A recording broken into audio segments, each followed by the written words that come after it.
Welcome to Every Horror Movie on Netflix, the show where we watch, review, and discuss every horror movie on Netflix. My name's Chris. I'm here with my friends Patrick.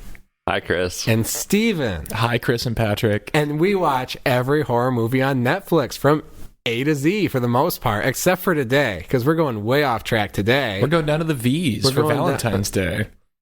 Yeah. Which was how many weeks ago? Several weeks ago.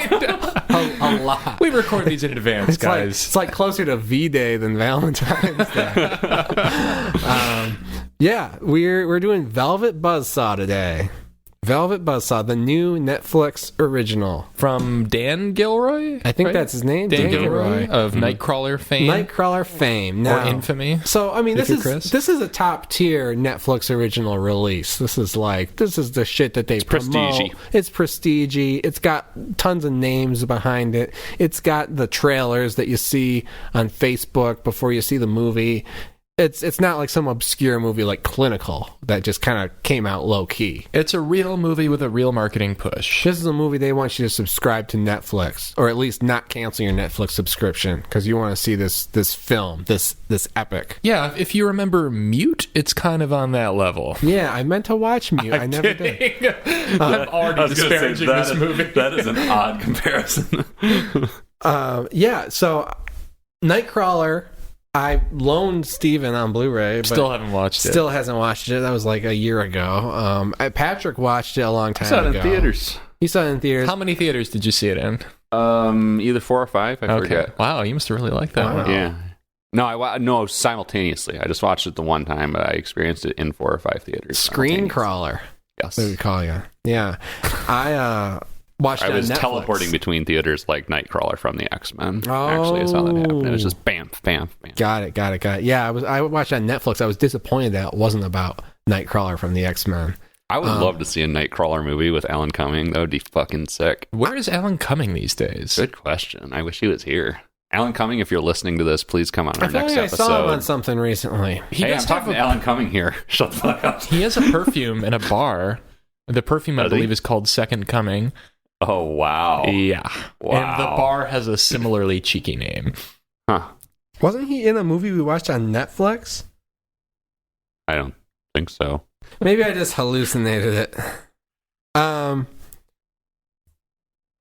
I was not a fan of Nightcrawler, really. Patrick and I, we can agree to disagree on that. So I went into this movie with a lot of reservations. Or can we? Even though... I disagree with you on that. This is also a movie I was prejudiced against going into it because I saw the trailer. Usually I don't watch trailers, but that's right. I sent you the trailer. I was like, this looks fucking crazy. You got to watch it. And you were like, fuck this. I thought it looked obnoxious. And the way they cut the trailer left me with the impression that it was like American Psycho fan fiction or something. Like it seemed to really be playing up that kind of quirkiness and portraying Jake Gyllenhaal as like that kind of Christian Bale character from American Psycho, which he's really not in the movie. So I went into this movie prejudiced, is what I'm trying to say. Velvet Buzzsaw. But I was actually pleasantly surprised. Whereas Nightcrawler took us into the world of news videography, which I thought was interesting, working in video. This movie takes us into the seedy world of art, which is something I know nothing about. Art and art criticism. I know about Art the Clown, but that's not the kind of art we're talking about. Yeah, so, I mean, this movie's really hard to describe because tonally it's all over the map. But I would say, I think it's pretty safe to call it an art world satire. Yeah. A horror-flavored art world satire. Loosely, sure. But I can't tell if the art world... I can't tell how the art world was being satirized. Like, I feel like the depiction of the art world was fairly straight. Straight? Yeah. Like, are you shitting me? This is so over the top. It's so over the top. What's over the top? just the way everyone talks and acts, and that might not be that inaccurate, but I do think that these characters are still meant to be sort of over-the-top stereotypes. Yeah. It's really hard for me to tell because I know this movie could have been set on Venus, as far as I'm concerned. Venus? Like, that's how disconnected I feel I am from, like, the world of, like, people who deal art. I mean, our lead character's name is fucking Morph, M-O-R-F. What's his fucking last name? Everyone's name in this is ridiculous. Like, it's all so over the top. Is the art world not like that? I mean, certainly, yes. I don't know. But, I mean, he's poking fun at it by, heightening and exaggerating elements that are already there, which, I mean, is kind of the definition of satire. Sure. I don't know. I mean, I definitely... the thought crossed my mind that this was a satire, but I was like, I don't know. Are they really exaggerating that much? I don't know. I just simply don't know enough about art to answer that question. I mean, not that I am or have been deeply involved in, like the high art show, art criticism kind of world. But I mean, I think it's certainly true that there are a lot of people who take themselves very seriously, the point of pretension, as a lot of people in this movie do. I think it's certainly a very cutthroat industry. Right. I mean, I think those are kind of the two main elements that Gilroy's attempting to expose / poke fun at. But I'm wondering if maybe the art world is over the top enough in reality that it's hard to satirize. And that maybe this is kind of just playing it straight, yet also for comedy. I don't know. I don't even know if it works very well as a comedy. I don't recall laughing during this movie. I laughed a lot. I thought it was hilarious. I laughed at something. I forget what it was, but I actually laughed out loud. Just the names and little zingers. And I mean, just the way, like, Gyllenhaal will look at people sometimes, just that little, like, kind of sniffy look he'll give people, I thought was fucking hilarious. We need to actually explain what the fuck this movie is about at some point, but I want to just jump into praising Jake Gyllenhaal right now. One of the most underrated actors out there. When he's being subtle, when he's giving an actual performance, he doesn't do it in a showy way. I'm thinking like Brokeback Mountain or something like that.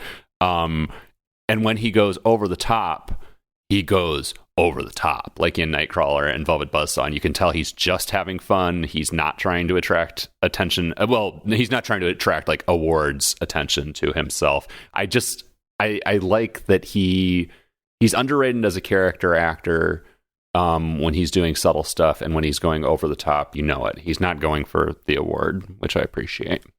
Love that guy, and love him in this. So the premise of Velvet Buzzsaw is... obviously, it's set in the world of art. We meet... it's kind of an ensemble cast. Like, Jake Gyllenhaal is top billing, but he's on screen probably not much more than any of the other lead characters. Toni Collette. Rene Russo, John Malkovich. Yep, just bringing back the 90s David thriller Diggs. roster, which is the one... I may not like his movies, but I do like how Dan Gilroy keeps casting Rene Russo, because I'm a fan of her from the 90s thriller days. I think she was in The Line of Fire, right? No idea. Good to see her, especially how, like, in Nightcrawler, she was kind of cast as, like, a romantic lead opposite Jake Gyllenhaal, which was kind of atypical for Hollywood, but that movie was kind of inverted a lot of stuff. So you have all these art dealers, and one of them, kind of a young, aspiring one, happens across an apartment in her building full of... her neighbor has died and left behind an apartment full of... kind of like outsider art is how they describe it. I don't really know what that means. Well, he's not like a classically trained artist. He's kind of developed his own style and method. I don't think he's ever had an exhibition. No. He just paints these things, rolls them up, and keeps them in piles around his cluttered apartment. And he was actually in the process of destroying his artwork when he died unexpectedly, and he left behind instructions that it all be destroyed. But this woman recovers it because she's like, this is good stuff, and it takes the art world by storm. She's also gotten kind of fucked over by her boyfriend or lover, right? So she's kind of down and out when this happens, and she finally sees an opportunity to stay connected to the art world and sell these things. Yeah, that's her motivation. She's trying to make it, and she's been shit on a couple different ways, so she takes a chance on this stuff. Everyone loves it, takes the art world by storm. Everyone's in love with the aesthetic. Never mind that the paintings are occasionally kind of eerie. and weird things begin to happen, and we start to get the sense that these movies maybe or that these posters maybe we start to get the sense that these paintings maybe are channeling some kind of malevolent force or spirit that they have a life of their own. That they may have a life of their own. That they may be connected to the troubled life of the man who painted them.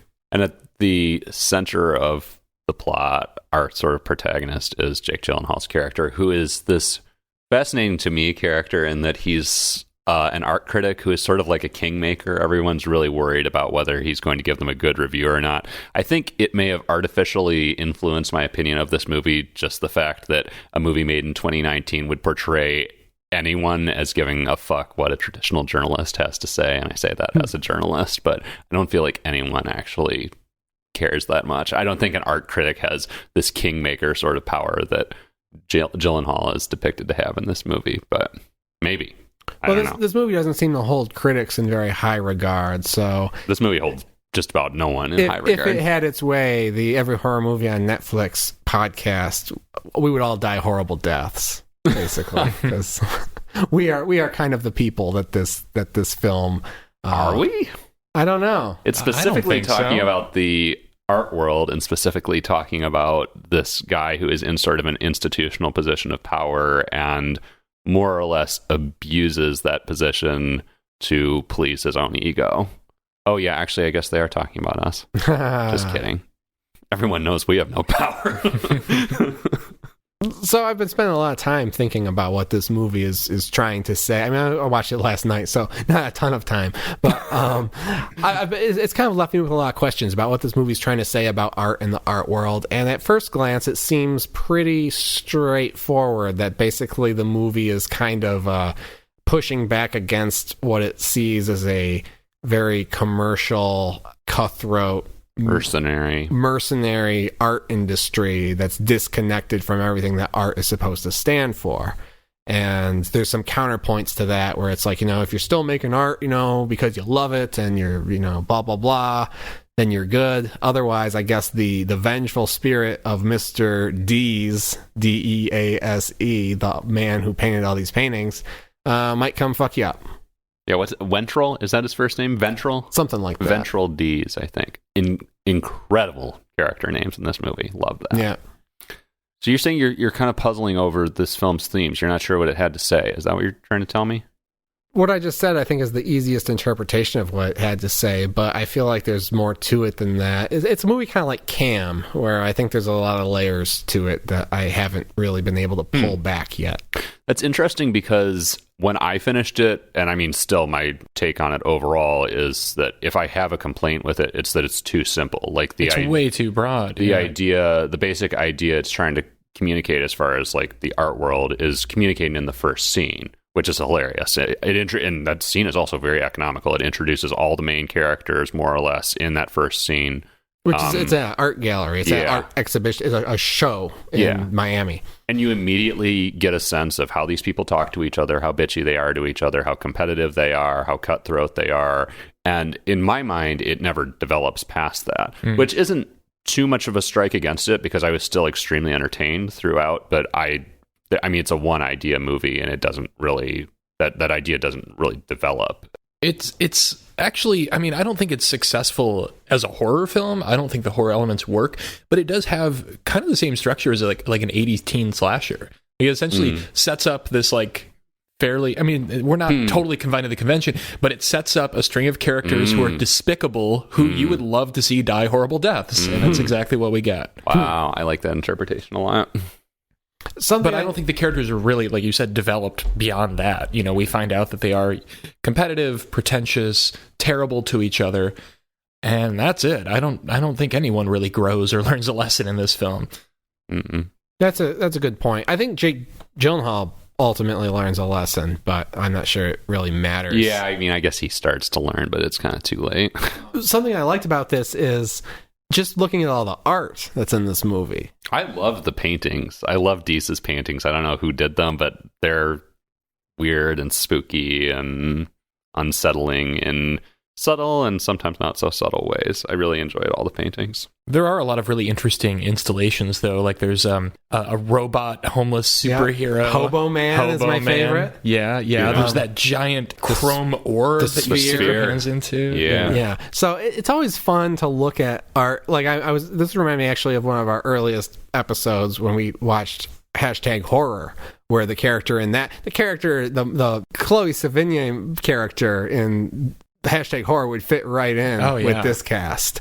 And she's in every movie, so I'm kind of surprised she's not in this. Yeah, and she's into art in that movie. In her house, we talked on that episode ages ago about how there was like fun art just kind of hanging around the house. Like art that's made for a film, like to entertain us, is kind of more fun than art that's made for art's sake, like you actually would see in a museum. Like I don't know if there's anyone out there who's actually making a patriotic homeless man caricature robot that talks to people. Oh, I mean, as part of an art installation. Maybe that's a real thing. There's shit like that. I mean, it's not far from the truth, but for sure. It's hilarious on the screen. Yeah.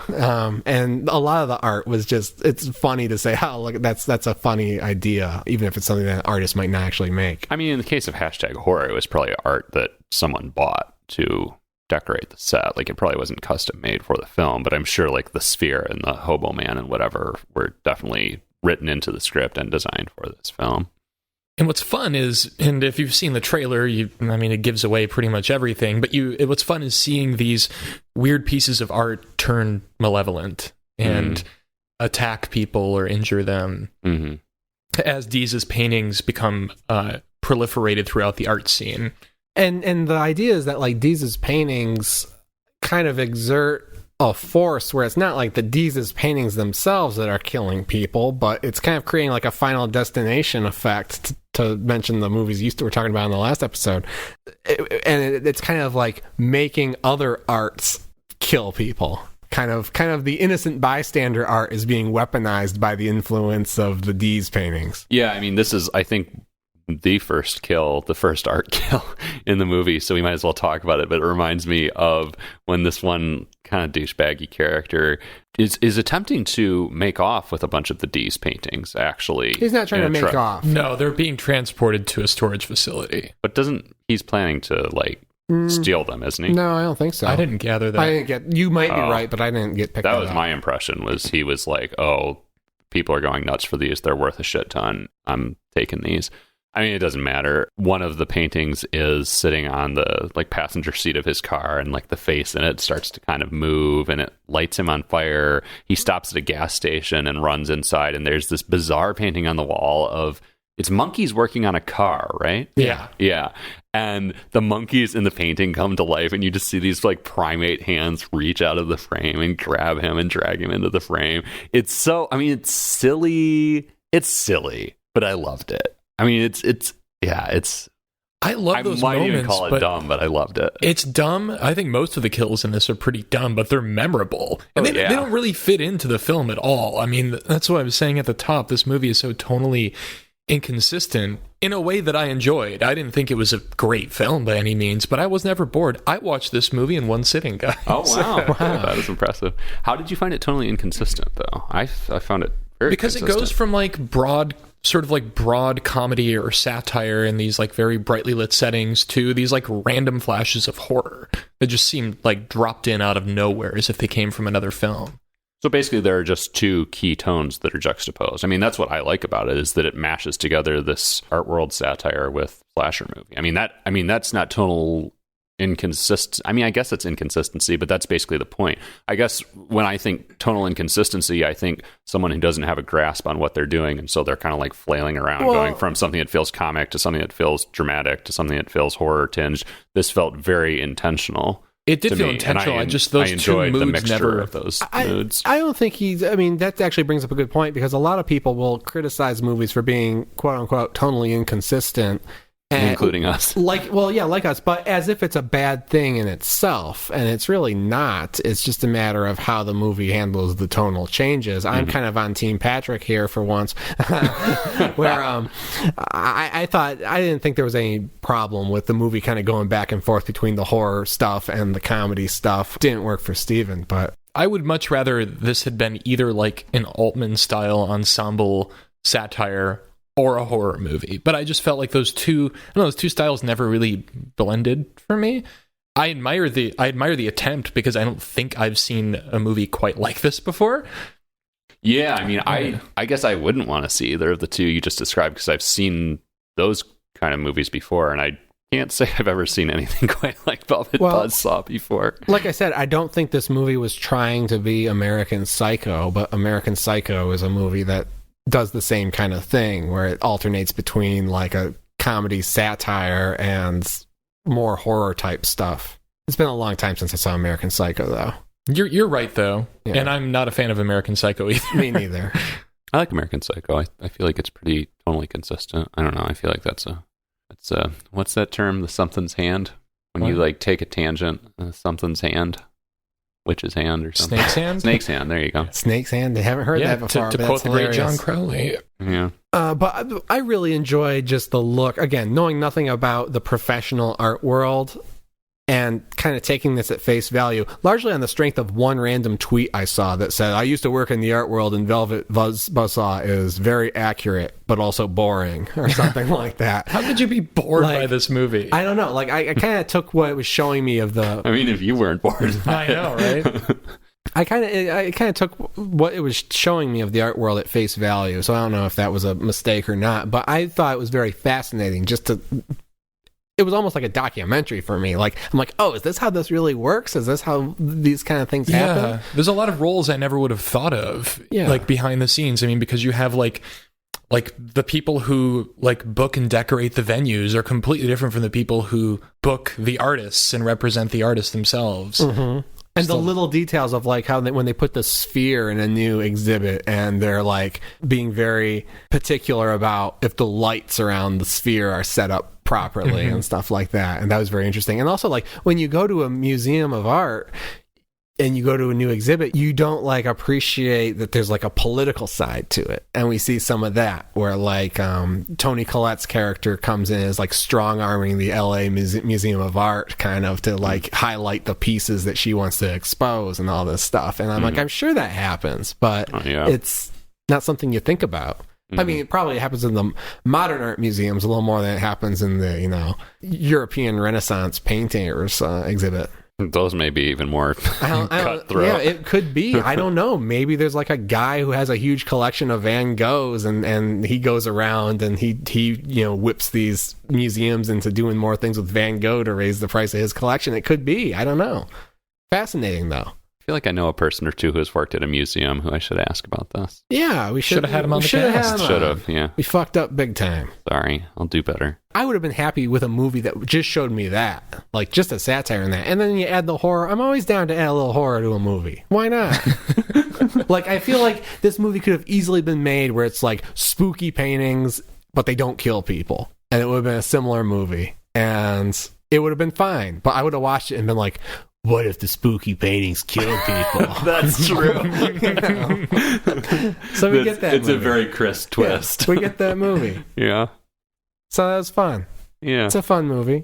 Also, I texted Patrick, and I was very pleased that Stephen Williams from the X-Files makes like a cameo appearance as the janitor in the VA hospital where Dee's used to work. Yeah, Morph is like going into private investigator mode, and he goes to find things out about D's. Runs into X. He runs into X. Yeah.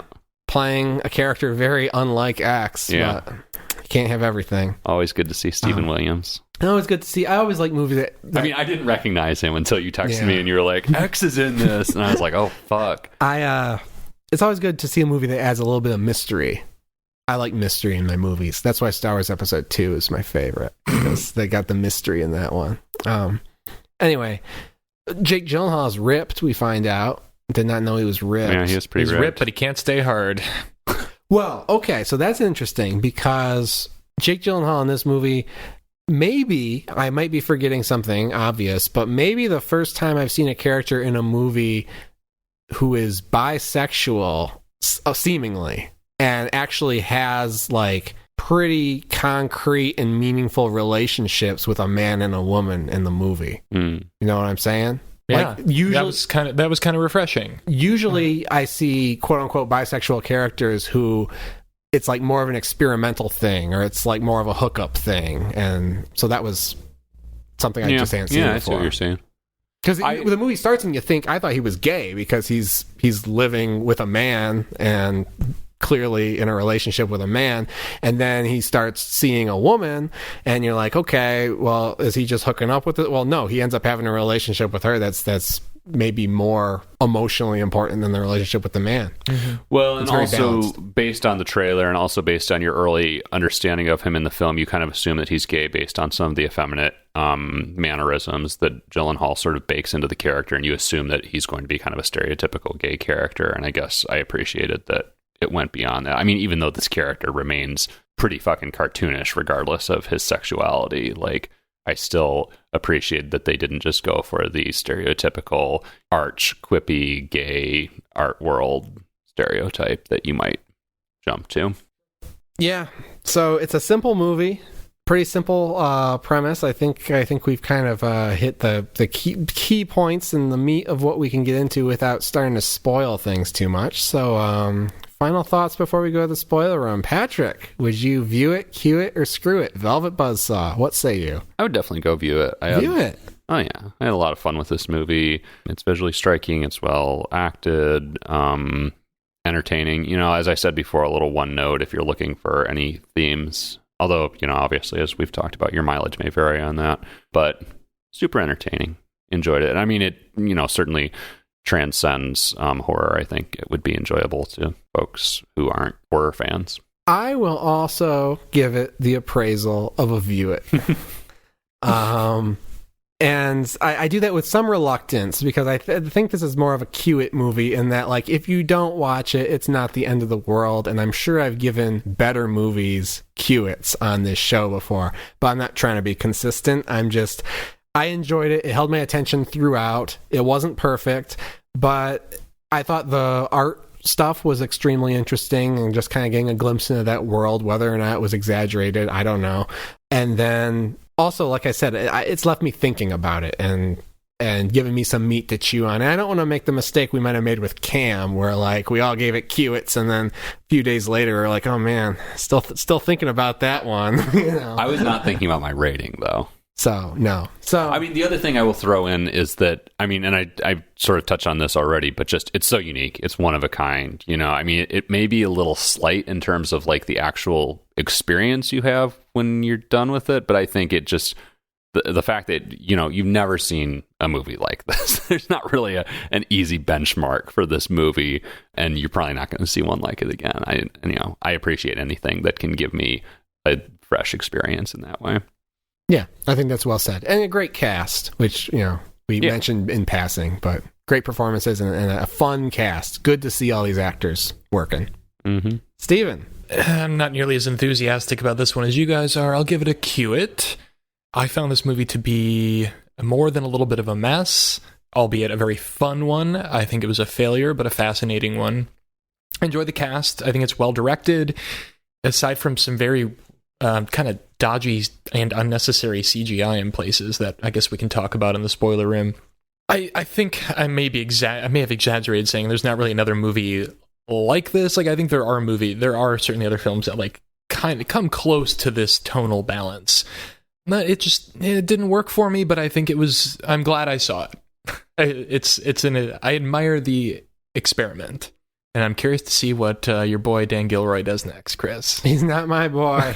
He's my boy. Yeah. Although actually he's made some weird shit too. He like co-wrote Real Steel, like the Hugh Jackman robot boxing movie. He co-wrote that movie. I didn't see it actually. I just didn't hear phenomenal things. I mean, it was fine. It was exactly what you'd expect. It was fine. And then I was also surprised to see that he, I think, wrote and directed the movie that Denzel was nominated for Best Actor for like last year. Fences? No. No, he did not write Fences, the iconic American play.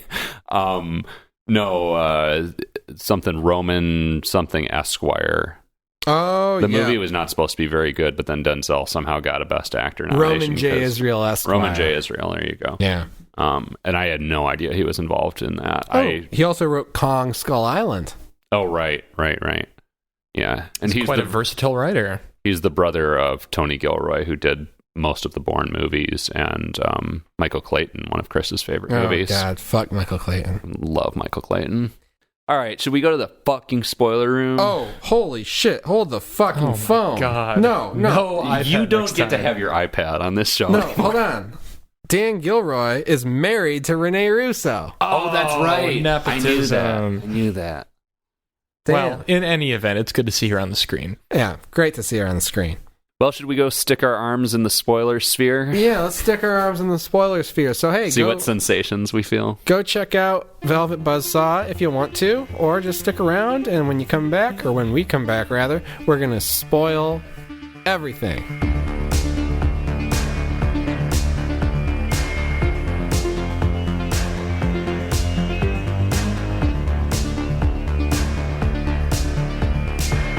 All right, welcome back. We got our arms in this spoiler sphere, feeling all the tingles. That sphere was the most enticing sphere committed to film since Sphere in 1997. I would say since Phantasm. You guys haven't seen Phantasm. No. Well, fuck you. Well, I'm talking about Michael Crichton over here. I know. Yeah, okay. We should explain the sphere, though, because for people who haven't watched this, they have no idea what the fuck we're talking about. So there's this giant sphere in the At movie. this point, they should be watching it and not listening to us because we gave it a very favorable review. Well, they should. They stuck why around. are you even listening to this? They don't have Netflix. They want to know what happens in the movie. That's why we have the spoiler room. So if you don't have Netflix, you can vicariously watch the movie through our bullshit. Yeah, but Steven is saying that no one should be listening to this because we all recommended it. So I mean, the first thing you can explain the sphere, but it's basically the thing that everyone takes pictures of in Chicago. Yeah, it looks like the bean. Yeah, except it's a sphere, and it's much smaller than the bean. Yeah. So it's like a 6 foot, 8 foot tall giant silver sphere. It's reflective. There are, I think, 4 holes are scattered around it, and the idea is that you put your arm inside a hole and you experience some sort of mysterious sensation, and everybody is just thrilled. Some people certainly seem to have a sexual response to it, and the reason that I guess we've waited to talk about it in the spoiler room is because who gets killed? Tony Collette gets killed by So this is basically how the spoiler room is going to be today. We're just going to tell you how all these celebrities die. She sticks her arm in and it chops her fucking arm off, and then she bleeds out. And that was the part I laughed out loud at. That was the part I laughed out loud because they don't realize the next morning that she's not part of the art exhibit, or that her corpse is not part of the art exhibit, and they don't figure it out until a group of school kids walks through her blood. They don't even figure it out then. They only figure it out when her intern shows up and screams halfway through the day. Yeah. And until then, people are just going by and the school kids are playing in the blood because they think it's all part of the installation. Hilarious. I mean, a personality Rorschach test, if I've ever seen one before, is whether or not you laugh at this part of the movie. But I laugh my ass off. Me and Eli Roth laughed our asses off. Don't know what that says. But I mean, the funny part, the joke is that these artists and art pieces are all striving for some sort of provocative social statement that a dead woman laying on the floor bleeding out is just of a piece with everything else that we've seen in the movie. That's why it was funny. Oh, I mean, I got the joke.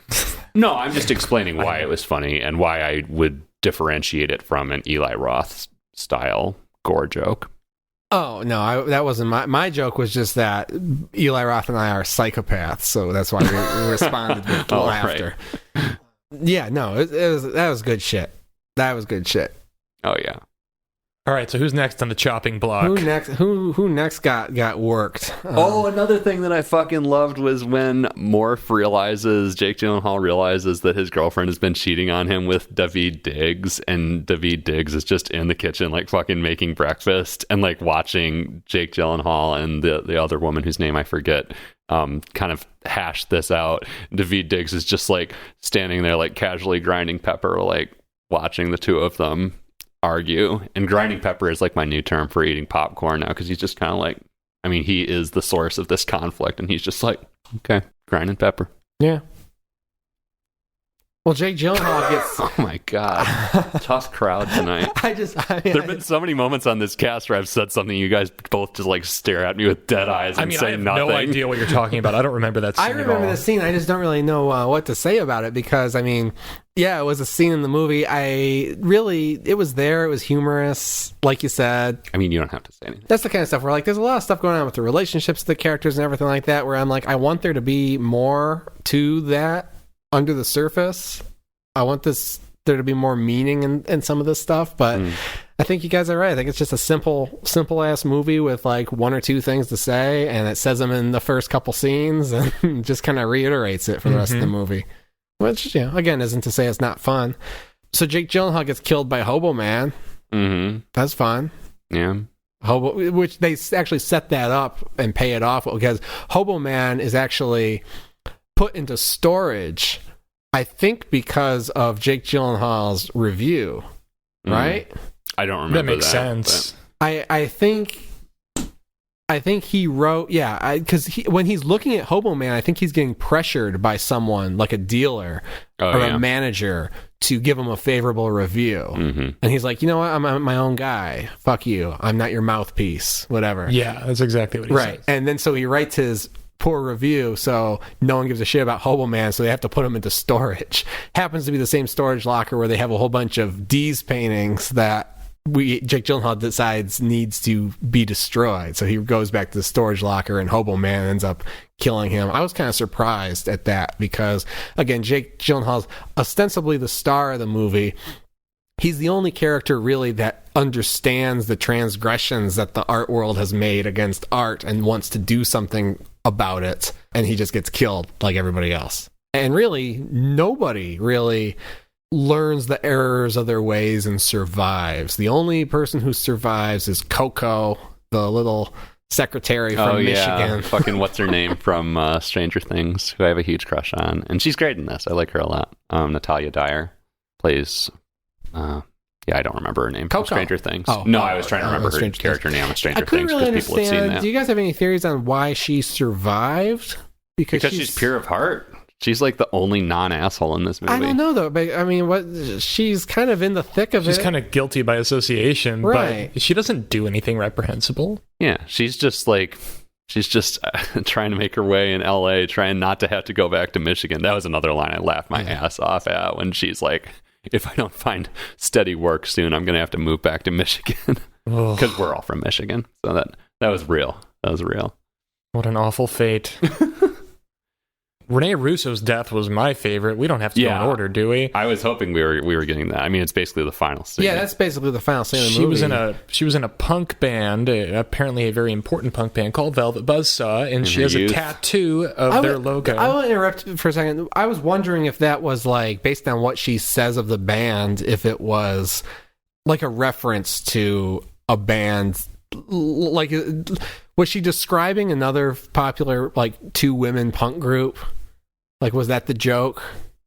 Was it like, or I don't think. You know what I'm trying to say? I'm trying to think you're of the asking word. if it was like a thinly veiled reference to an actual group, right? Not that I don't think so. I mean, like, I think we can all sort of conjure in our mind bands that fit that description. Several of them. So yeah, I mean, I think he was trying to create sort of an all-purpose character who, you know, relied on some sort of counterculture cachet in their youth, and then basically, you know, or had an act that was more aesthetic than it actually had something, you know, an intellectual statement to make. And then she went on to continue to be a take advantage of what's that? To be a spreadsheet person, basically. Sure, to take advantage of art for her own monetary and personal gain. I'm glad that we found a little layer there to peel back. That's good. Speaking of peeling back layers, though, what happens to her? Well, she's got a tattoo of the band's logo on her neck. It's a buzzsaw with a little bit of blood on the edge of it, and the name of the band, Velvet Buzzsaw, tattooed in red, and it begins to turn and animate and drills a fucking hole in her neck. And I had a great experience. That I laughed at. I had a great experience with that scene because there's this one Dee's painting in her house that's like, it's kind of a vague and slightly ominous image of a woman and a cat sitting side by side, and there's a shadow approaching them. And you just can kind of see it coming that that's probably going to be Rene Russo and her cat at some point. Like, we're going to see that shot recreated and something's going to happen to her. And before it even happened, I was like, you know, because so many different forms of art in this movie have taken life and caused carnage. I'm like, oh, that fucking tattoo is going to come to life. And I was envisioning like a final shot of that saw just like starting to spin and a little like blood starting to run from the back of her neck and then going to credits. Like, that just very vividly came into my head before it started. Maybe. But this saw full on fires up and the back of her neck just explodes in a tornado of blood. And I think it might have been better, as you just said, Chris, if they took the more subtle approach. But I loved the extraordinarily over-the-top approach that it took anyway. Yeah, I needed that. I enjoyed it. Steven kind of took me to the spoiler room a little early on that, because you said there's an image of the buzzsaw that is seared into my mind. So I'm watching this movie, I'm like, there's no buzzsaw in this movie. There's no, and then like Rene Russo starts getting rid of her art, and I'm like, oh, it's the tattoo's gonna get her. Yeah, sorry, we're gonna do it for it's you. okay. You didn't ruin it. Why does she have a CGI Siamese cat? Is it CGI or do they just look like that? No, it's definitely CGI. It's not Siamese, though. That's what do they call it? Egyptian hairless or something. Whatever. One of those ugly-ass cats that's only good for giving tattoos. That is CGI? Too. Yeah. I kid. I don't give cat tattoos to cats. I can't say that. What are you talking about, tattoos? I said it's one of those ugly cats that you can only, it's only good for giving tattoos to. Don't do that. I'm joking. Don't do that. Anyway, that was just kind of mind-boggling to me because the cat doesn't really serve any purpose whatsoever. It doesn't really like interact with humans. Patrick might be onto something where, like, because the cat does lure her out of the house, and she almost gets killed by the sculpture in her yard. Oh yeah. So maybe they're trying to. It's there as like a red herring to make you think that it's going to be related to the painting, and the cat's going to kill her, and then she narrowly escapes death. And then she narrowly escapes death again by getting rid of all of her art. She forgot to get the little, tattoo removal, though. So yeah. At least lays her down the edges of that saw, so it's just spinning, not doing anything. And our final scene is John Malkovich's character, who we haven't really talked about much, but we kind of get the idea that he may be the second most pure person in this film after Coco. Like, he seems to be an artist who's just trying to make art and isn't like trying to play the fucking money and popularity game. And the commercial is kind of dragged into it by everybody else. Yeah, and then it's presented with no degree of subtlety that his involvement in the commercial art world has ruined his mojo, and that he can't make the art he used to make. Right. And so someone who tells him to go, like, Toni Collette, I think, or maybe Rene Russo. Yeah, I forget. Somebody tells him to just like go. I forget what the quote is, but they tell him basically go take a vacation and just make whatever you want to make on your own timetable. But I think it's Rene Russo who says that, and because she's actually his manager at that point. Mm-hmm. And I think she wants him to go off and make something great, so that then she can sell it. Right. But, make it for yourself, buddy. Yeah. Don't worry about the commercial world. But her bottom line is he wants him to make something that she can sell. Which makes it interesting what he actually does. Yeah, because at the end, our final shot, and it's a cool shot, just an overhead shot. Well, I think it's like on the credits. It's like the movie's over by that point. I think the credits have started to roll by the time you even see this image. Yeah, it's a crane shot, I guess. It starts like or a medium shot on him. We don't use cranes anymore. And then it like kind of floats up into the air, and you see this overhead shot of him just with a huge stick, just drawing like swirls on the beach, and he's just drawing this huge elaborate pattern across the beach, and of course the waves are already washing it away, which, a little on the nose as far as, the only great art is not going to last and you're not going to be able to sell it, I think is the moral of that little story. I think the moral is similar. I don't know if it's exactly that, but the idea that the irony in that he was sent away to make something to sell, and he found peace making something that can't be sold. Mm-hmm. Although, you never know. If Banksy did that shit, they would find a way to preserve it and pull it off the beach. Banksy would find a way, too. Yeah. And somebody would pay a shitload of money for it. Yeah. But right before that, there's the scene where, Coco is getting out of town, going back to, like, the airport, moving back to Michigan, and she sees people selling Dee's paintings on the street. Now, this is what's interesting to me. I thought that was the final shot. That is the final shot of the movie, basically, and then it cuts to credits, and then it cuts to Malkovich. Malkovich. Okay. So, Where do they get the Dees paintings from that they're selling on the street? I think they found... there's some there in the wild. Didn't they find some of the ones that were left over from when the dude's truck blew up? Yeah, I think that's it. Yeah. So these guys are selling them on the street, and there's like a couple walking, and they buy one for $5, which is funny because we've literally seen these, how these are going for millions of dollars. Mm-hmm. I'm wondering if the Dees paintings are going to bring doom to the couple that buys it for $5. I don't think so. I don't think so either. The paintings were like infused with hatred and malevolence for the art world. Like that was like baked into them, like they were made as sort of like as a spell.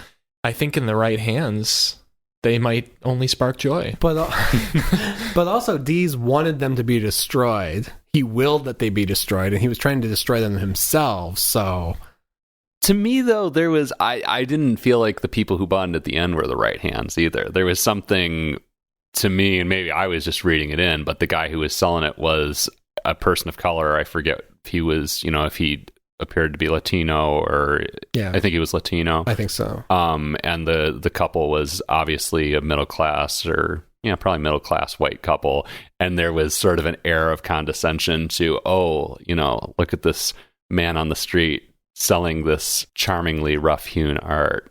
$5? What a deal. Let's take it home. I don't know. It may have been me reading into it, but I detected a lot of just sort of condescension from those characters. There didn't seem to be a ton of appreciation for the work coming from them. And I don't mean just in contrast with the Jake Gyllenhaal appreciation. That's maybe too much, but just not really they seem to be a novelty for them. Yeah. So I don't know how the ghost of Dees would feel about that. Well, and I mean, it seemed to be a novelty to them, but to the guy selling the paintings, like it's just a commodity. It's just a means to an end. He doesn't care about the art either. Yeah, and I mean, I think that probably ties into the broader theme that I would apply to the Malkovich scene at the end, which is that the only great art doesn't get sold, basically. The basic act of selling it or making it to be sold, I don't want to say cheapens it because that's also a financial term, basically, but you know what I'm saying. Right. Maybe that's why this movie is available for free on Netflix. Yeah. Yeah, I mean, I think it was the New York Times or maybe New Yorker review of this that I read made some very arch, very morph-like comment about how one of the multiple credited co-writers of Kong Skull Island doesn't have too much right to be commenting on artistic purity, but... I thought that was a pretty good movie. Kong? Yeah. Oh, yeah. That's a banger. I had a lot of fun with that. But I mean... But is it art? Yeah, the point being, it's not... Well, not an auteur, not a work of auteurship.